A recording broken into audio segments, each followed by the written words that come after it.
میرے نبی پاک علیہ السلام نے فرمایا جس کے ذمہ بہنیں لگ گئی، جس کے ذمہ بہنیں جس کے ذمہ لگ گئی، باپ کمزور ہو گیا یا باپ انتقال کر گیا، جس کے ذمہ بہنوں کی ڈیوٹی لگ گئی، محبوب فرمانے لگے اس نے 3 بہنوں کی اچھی پرورش کی، اچھا ادب سکھایا اور عزت کے ساتھ رخصت کر دیا، یا 2 بہنیں اس کے ذمہ لگی، اس نے آداب سکھائے، یہ ابو داؤد شریف ہے، ابن ماجہ ہے، اور پھر ان کو رخصت کر دیا عزت کے ساتھ۔ پھر ایک مقام پہ فرمایا چلو ایک بہن ہی اس کے ذمہ لگی تھی، اس نے ادب سکھائے، آداب سکھائے، عزت سے رخصت کیا، حضور کیا ملے گا؟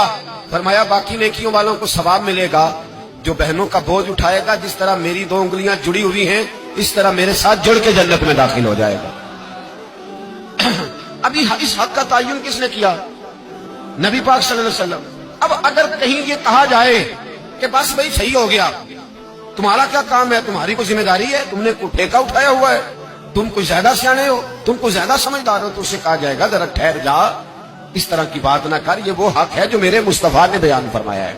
جہاں بیوی کے حقوق بیان فرمائے وہاں میرے نبی پاک نے بہن کے حقوق بھی بیان فرمائے۔ دیکھیے نا جناب ام ہانی حضرت علی کی سگی ہمشیرہ تھی، نبی پاک صلی اللہ علیہ وسلم کی چچا زاد بہن تھی، پر اللہ کے رسول ہمیشہ انہیں تحفے بھیجا کرتے، ان سے محبت فرماتے، ان کے بچوں کے ساتھ پیار کرتے۔ فرمایا علی کی بہن نہیں، یہ میری بھی بہن ہے۔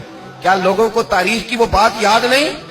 آج میں نے دیکھا ہے بھائی کے پاس شاہ خرچیوں کے لیے بڑے پیسے ہوتے ہیں، بھائی کے پاس بڑا سرمایہ ہے، جب شاہ خرچیاں کرنی ہو، سال کے بعد 2-3 چکر کاغان نران کے بھی لگانے ہو تو اس کے پاس روپیہ ہے، پیسہ ہے، اور اگر اس کی اماں کہہ دے کہ بیٹا عید کا موقع ہے کوئی پرانا جوڑا ہی اٹھا کے بہن کو دے آ، تو کہتا اماں حالات بڑے سخت ہیں، اب میں تمہیں کیا بتاؤں۔ ہمیں وہ بات یاد نہیں کہ نبی پاک کی رضائی بہن جناب شیمہ جب ان کے قافلے کے خلاف مسلمان لڑے، انہوں نے جنگ کی اور وہ قید ہو کے آئیں، حضرت ابو ہریرہ سے کہنے لگی جا کے مصطفیٰ کریم کو بتاؤ میں تمہاری بہن ہوں۔ حضرت ابو ہریرہ کہتے میں بی بی کا پرانا دوپٹہ دیکھتا، اس کی کیفیات دیکھتا، پھر جملے دیکھتا، مجھے سمجھ نہ آتی، تو میں نے جا کے حضور سے کہا کوئی شیمہ نام کی بی بی ہے؟ تو کہتے ہیں ابھی میں نے جملے بھی پورے ادا نہیں کیے، نبی پاک ممبر سے اٹھ کے کھڑے ہو گئے اور رسول پاک کی چادر مبارک ممبر پہ رہ گئی، محبوب اٹھ کے گئے اور پھر جناب شیمہ کو گھر لے گئے اور پھر فرمایا عائشہ کو بلاؤ، فاطمہ کو بلاؤ، سودا رفسہ کو بلاؤ، ان سب سے کہو آؤ دیکھو میری بہن میرے گھر میں آئی۔ یہ رشتوں کا احساس، یہ رشتوں کی کیفیات، یہ درد، یہ سوز، یہ حضور نے ہمیں تعین کر کے دیا، یہ نبی پاک علیہ السلام نے ہمیں بتا کر کے دیا ہے۔ حضور نے ڈھیروں تحفے دیے اور ایسی آفر کی جس کے لیے امت تڑپتی ہے، ترستی ہے۔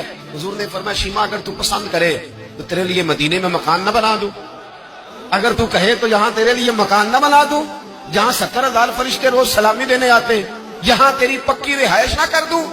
عرض کی یا رسول اللہ میرے خامند کا گھر، میرے بچوں کا گھر، جہاں میں بیاہی گئی، جن کے حقوق آپ نے بیان فرمائے، میں وہاں جانا چاہتی ہوں۔ حضور نے ڈھیروں تحفے دے کے رخصت کیا۔ تو میرے بھائی بہن کا ایک حدیث ہے مشکات شریف، مشکات میں حدیث ہے، ایک حضور علیہ السلام کے صحابی تھے جو نبی پاک کی بارگاہ میں بیٹھے رہتے تھے، اس پر شارحین نے بڑا کچھ لکھا ہے، کہتے ہیں وہ علم دین حاصل کرتے تھے یا جہاد میں مصروف رہتے تھے۔ ان کا ایک بھائی تھا تو وہ تجارت کرتا تھا، کاروبار کرتا تھا، یہ مشکات ہے۔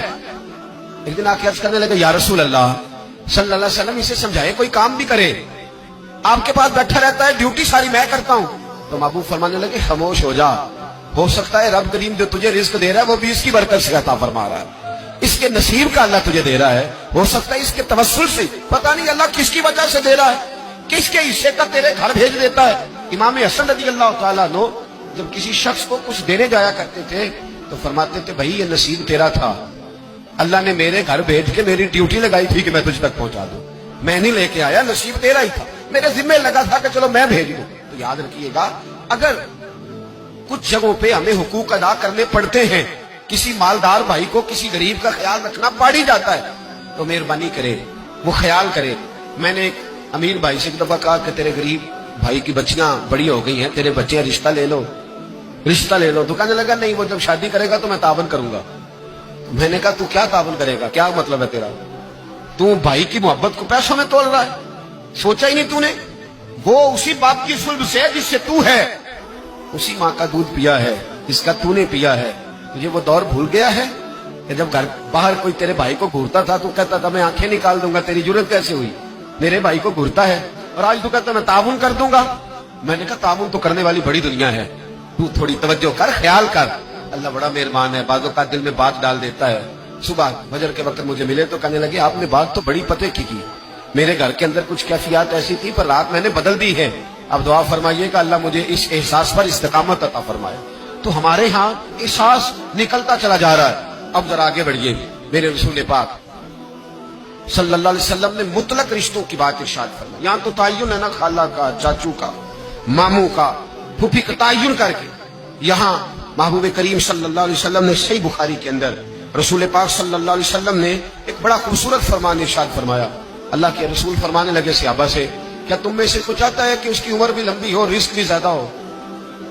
اور اگر میں یہ سوال عورتوں سے کروں نا، خواتین سے کروں کہ کیا تم چاہتی ہو کہ تمہارے خاوند کے پاس پیسے بھی زیادہ ہوں، عمر بھی لمبی ہو؟ تو میرا خیال ہے ایک خاتون بھی ایسی نہیں ملے گی جو کہے کہ نہیں میں نہیں چاہتی. ساری کہے گی کہ ہمارا دل کرتا ہے کہ ہمارے گھر کے اندر رزق بھی زیادہ ہو، اور اللہ تبارک و تعالیٰ نے جس کو میرے سر کا سایہ بنایا وہ قائم بھی رہے. ہر خاتون یہ دعا مانگے گی. اب یہ صحیح بخاری ہے تو پھر وہ والا وظیفہ پڑھ لیں جو نبی پاک نے بیان فرمایا. نبی پاک علیہ السلام نے فرمایا کیا تم میں سے کوئی چاہتا ہے عمر لمبی ہو، رزق زیادہ ہو؟ شاباش کرنے لگے حضور سارے چاہتے ہیں، یہ صحیح بخاری ہے. تو محبوب فرمانے لگے پھر وظیفہ سنو، اپنے رشتہ داروں کے ساتھ اچھا سلوک کرو، اللہ تمہاری عمر بھی لمبی فرما دے گا، رزق میں اضافہ بھی فرما دے گا.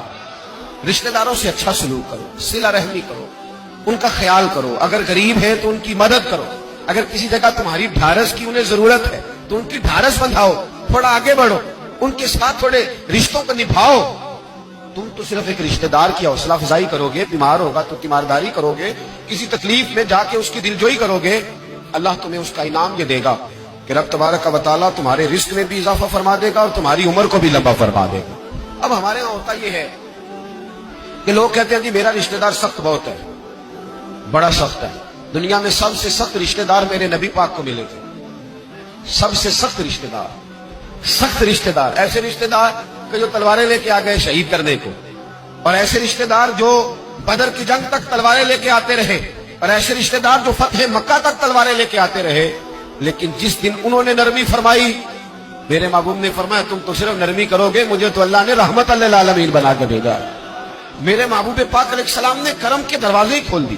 حضور نے رحمتیں فرما دی. ہمارے اندر کی وہ گھٹن اور مزاج کا وہ کمزور پن اور وہ جو ہم اندر سے بزدلی دکھاتے رشتہ داروں کے معاملے میں، وہ بہت ساری جگہوں پہ ہمارا نقصان کرتی ہے. اپنے رشتہ داروں کے ساتھ تھوڑے سے معاملات کو بہتر رکھنا.